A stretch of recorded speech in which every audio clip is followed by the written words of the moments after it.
Good morning class 6 बच्चों। आज हम संस्कृत में षष्ठा पाठ यानी छठा पाठ का नाम है अलसः बालः।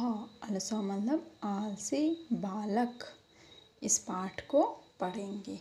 आप सभी बच्चे ध्यान से सुनेंगे और अपने साथ अपनी पाठ्य पुस्तक यानी जो आपकी किताब है उसे भी सामने रखेंगे।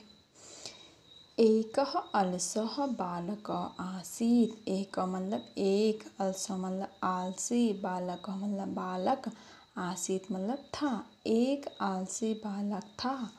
सः मतलब वह, स्वकार्यम अपि कदापि न अकरोत्। मतलब वह स्वकार्य मतलब अपना कार्य, अपि मतलब भी, कदापि मतलब कभी भी, न मतलब नहीं, अकरोत मतलब करता था।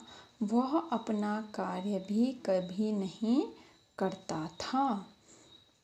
सः नित्यं पाठशालां न अगच्छत्।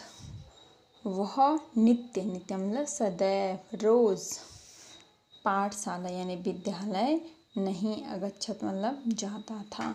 वह रोज विद्यालय भी नहीं जाता था। कक्षाया कार्यं सम्यक न अकरोत्।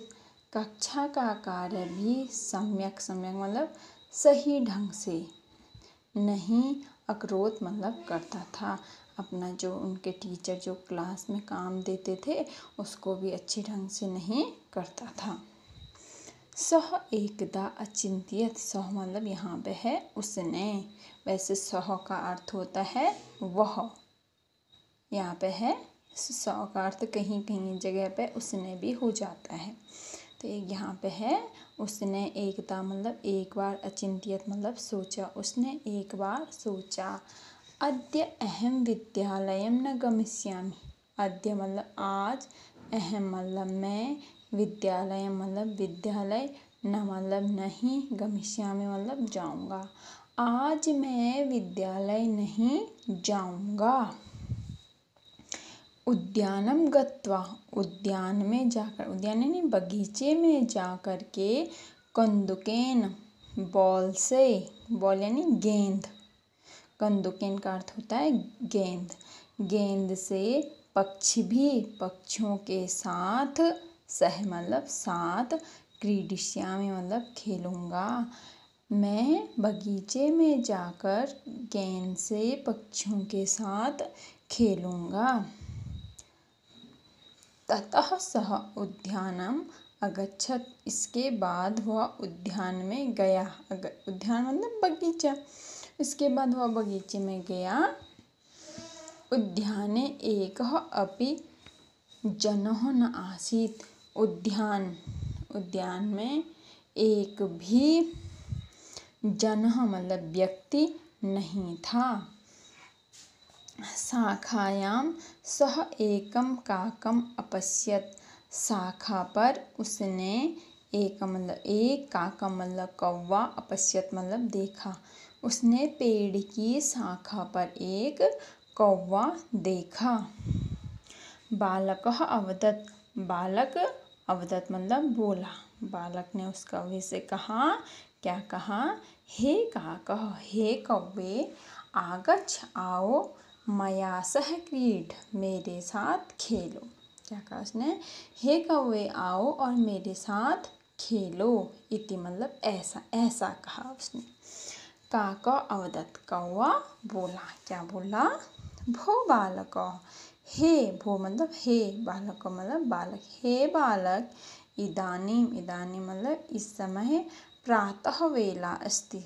प्रातः मतलब सुबह का, वेला मतलब समय, अस्ति मतलब है, इस समय सुबह का समय है। अहम जन जागरणाय।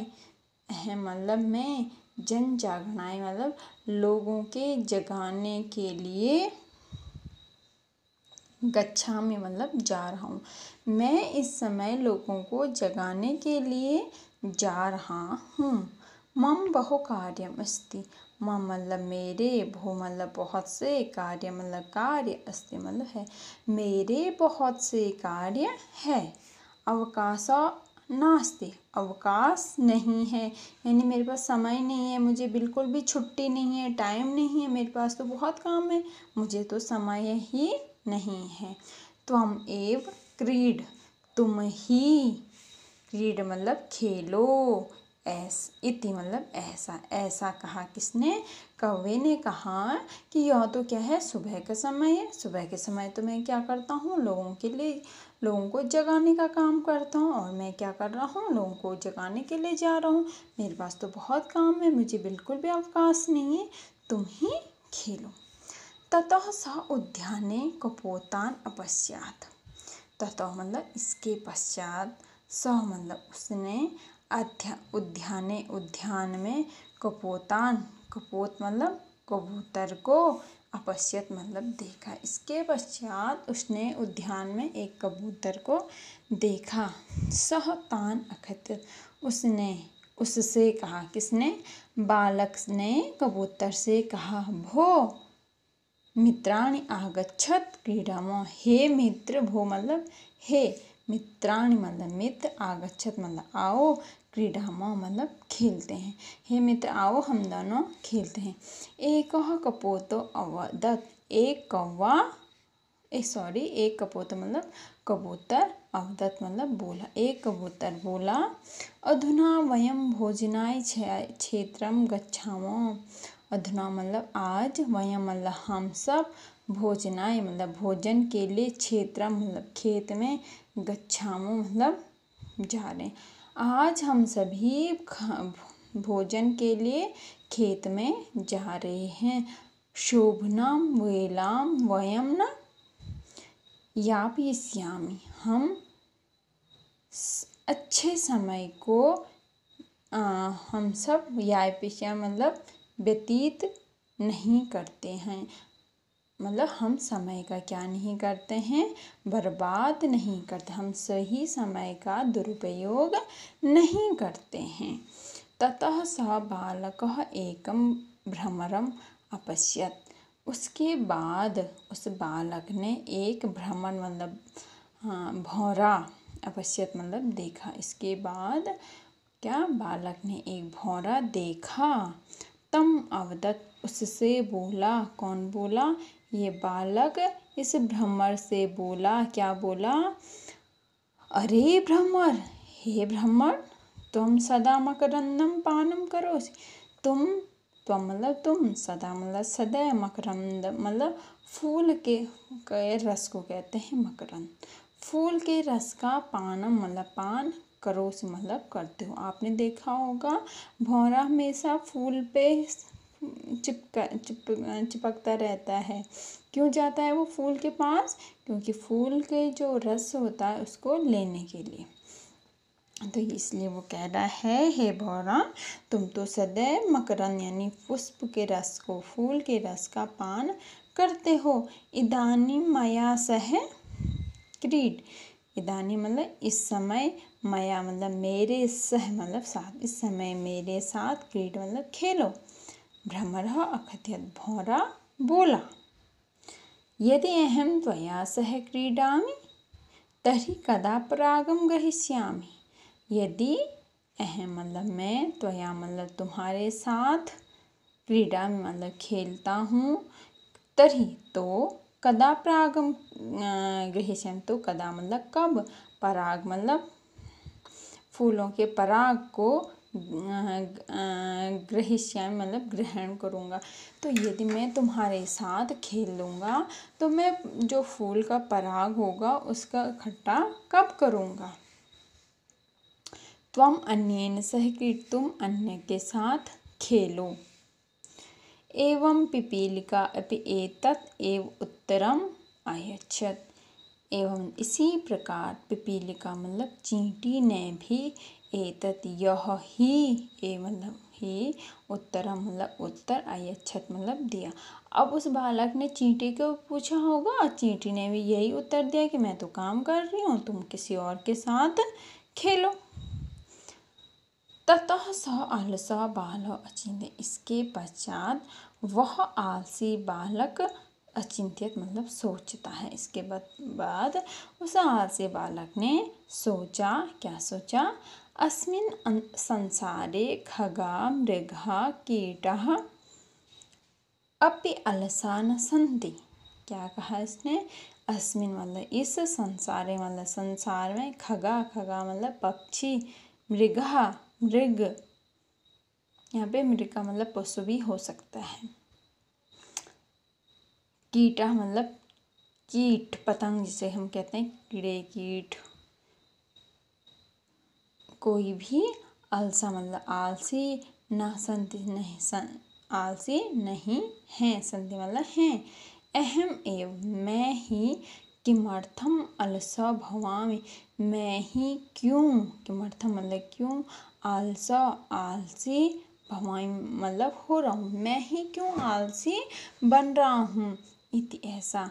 ततः सह प्रतिदिनं उसके बाद उसने प्रतिदिन पाठशालां गत्वा पाठशाला जाकर अध्ययन अकरोत् किया। इसके पश्चात वह पाठशाला, उसने नित्य मतलब रोज पाठशाला गया, वह पाठशाला जाकर अध्ययन अकरोत् मतलब किया। पंडितश्च अभवत् और पंडित, व पंडित यानी विद्वान हुआ। विद्यालय में जाके क्या होते हैं? पढ़ते हैं, हमें अनेक चीज़ों का ज्ञान होता है, हम विद्वान बनते हैं। तो इसलिए वो कह रहे हैं कि वह विद्वान हुआ। साधुक्तम च, साधु लोगों ने भी उक्तम मतलब कहा है। क्या कहा है? आलस्यम ही मनुष्याणाम शरीरस्थो महान रिपुः नास्ति उद्यम समूह बंधु यम कृत्वा न अवसीदति। क्या कहा? जो साधु लोग हैं, उन्होंने क्या कहा? आलस्यम ही मनुष्याणाम शरीरस्थो महान रिपुः। आलस्य ही मनुष्याणाम यानी मनुष्यों के शरीर में स्थित महान यानी सबसे बड़ा, रिपु मतलब दुश्मन शत्रु है। जो आलस्य है वही मनुष्य के शरीर में स्थित उसका सबसे बड़ा शत्रु है, दुश्मन है। नास्ति उद्यम समूह बंधु, और उद्यम के समान, उद्यम यानी परिश्रम के समान कोई भी बंधु यानी भाई मित्र, नास्ति मतलब नहीं है, उद्यम के समान कोई भी बंधु नहीं है।